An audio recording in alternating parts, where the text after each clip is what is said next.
A paz seja com todos os irmãos da Igreja de Deus e também a todos os ouvintes da Santa Palavra de Deus. Vamos dar continuidade aos nossos estudos, trazendo hoje como título: Que legado deixar para a geração futura? O verso áureo está em 2 Coríntios, capítulo 12, verso 14. Diz assim: Eis aqui estou pronto para, pela terceira vez, ir ter convosco, e não vos serei pesado, pois que não busco o que é vosso, mas sim a vós, porque não devem os filhos entesourar para os pais, mas os pais para os filhos.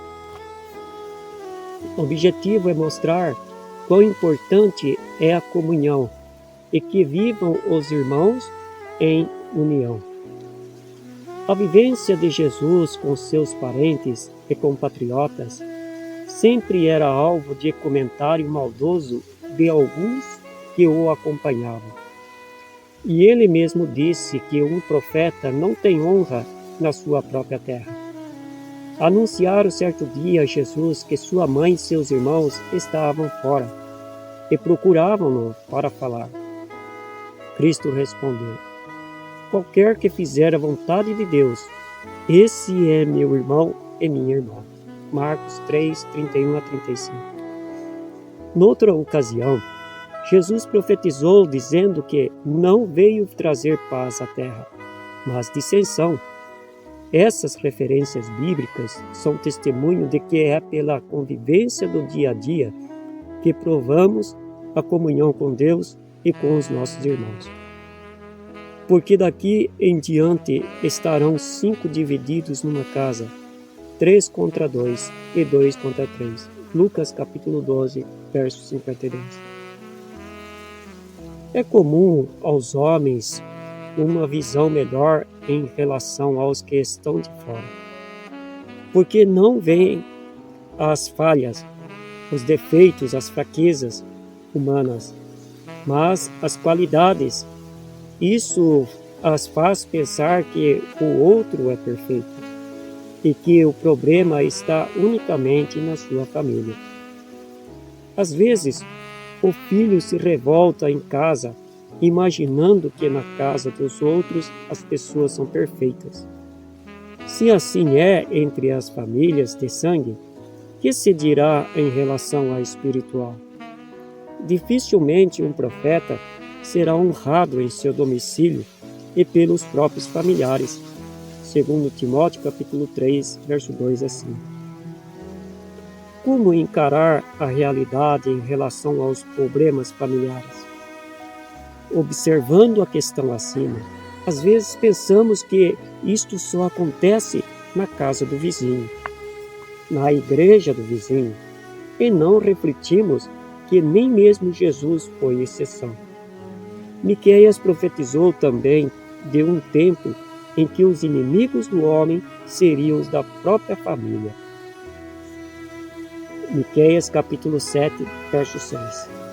Dificilmente se vê uma família onde todos professam a mesma fé, defendendo os mesmos princípios, especialmente no que diz respeito aos ensinamentos em conformidade com a lei de Deus. Efésios capítulo 6, verso de 1 a 3 diz assim: Vós, filhos, sede obedientes a vossos pais no Senhor, porque isto é justo. Honra teu pai e a tua mãe, que é o primeiro mandamento com promessa, para que te vá bem e vivas muito tempo sobre a terra. Que aconselhou Paulo aos pais em relação aos filhos? Paulo aconselha primeiramente aos filhos, como também está escrito no 3º mandamento da lei de Deus. Depois fala com os pais para que ensine aos filhos, não lhes provoquem a ira, e os instruam na doutrina e a demonstração do Senhor. Efésios capítulo 6, verso 4.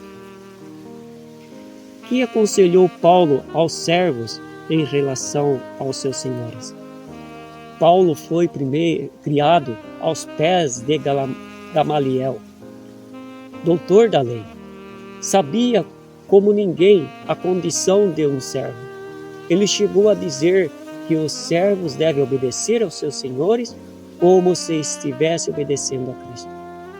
É interessante que Paulo fala primeiramente aos filhos, depois aos pais, depois aos servos e finalmente aos senhores. Segundo Paulo, Deus não faz acepção de pessoas. Isto ensina que, perante o Pai, temos todos igual importância. Deus não nos vê segundo o que possuímos ou sabemos, mas segundo o que realmente somos.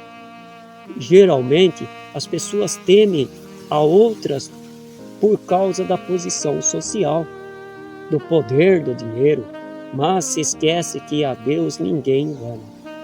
Servindo aos homens como a Deus, se eles falharem, Deus nos recompensará. Paulo serviu a Gamaliel como se servisse ao próprio Deus, e por isso foi chamado por Cristo para ser o seu maior representante entre os gentios, sabendo que cada um receberá do Senhor todo o bem que fizer, seja servo, seja livre. Efésios 6, verso 8. Que disse Paulo à igreja no tocante à firmeza na fé?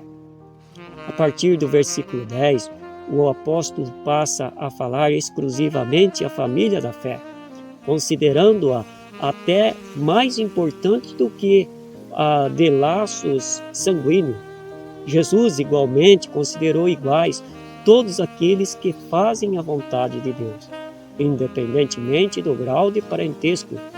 Assim como no lar, os irmãos devem obediência e respeito uns aos outros, como se estivesse servindo o próprio Deus.